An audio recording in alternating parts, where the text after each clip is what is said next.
Para sa mga may sakit, sa ngalan ng Ama at ng Anak at ng Espiritu Santo. Amen. Ama naming makapangyarihan, Ikaw ang nagbigay sa amin ng buhay. Ikaw rin ang may pinakakakayanan na alagaan ng aming buhay.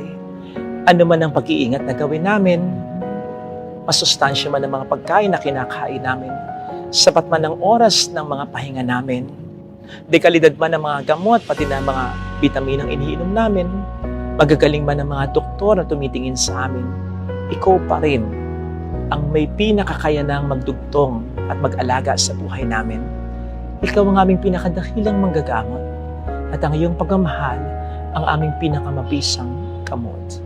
Iyakapin mo po sana kami ng mapagpala mong mga kamay. Pagpalain mo kami mula taluktok ng aming ulo hanggang sa aming talampakan. Pagpalain mo ang bawat parte ng aming katawan, ang bawat sistema, ang bawat selula, upang ang lahat ng ito ay sama-samang maapektuhan at kumana sa paraang makabubuti sa aming kalusugan. Gabayan mo ang mga doctors at nurses na sa amin ay tumitingin at nag-aalaga. Maibigay nawa nila sa amin ang mga tamang payo at gamot. Gumalaw ka sa pamamagitan nila at yun ay maramdaman namin upang hindi man mawala ay mabawasan ng malaki ang aming mga takot at pag-aalala.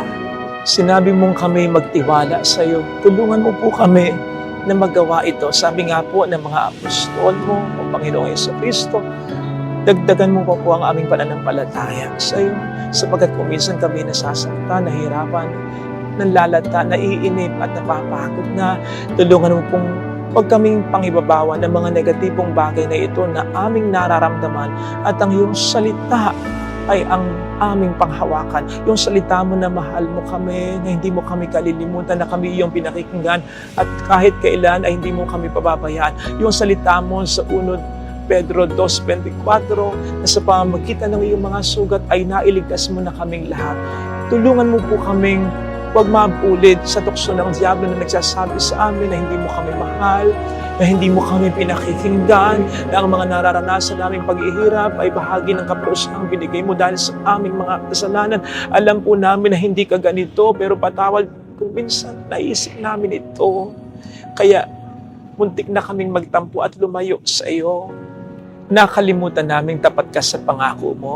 Nakalimutan namin walang imposible sa iyo.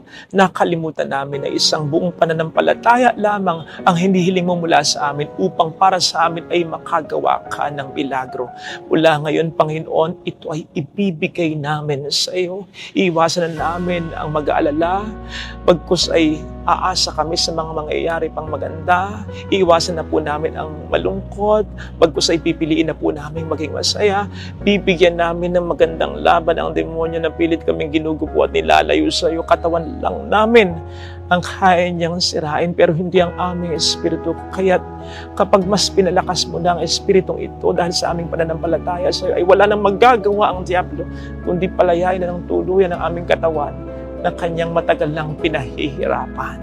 Kaugnay nito, Panginoon, ay hinihiling din namin mula sa iyo ang kagalingan ng aming puso at kalooban. Kagalingan sa kasalanan, sa galit, sa hinanakit, sa selos, sa tampo na nararamdaman kung meron man, upang ang aming kagalingan ay mas maging buo at makatotohanan. Hinihiling po namin ito sa iyong pamamagitan ngayon at magpa sa walang hanggan. Sa ngalan ng Ama at ng Anak at ng Espiritu Santo. Amen.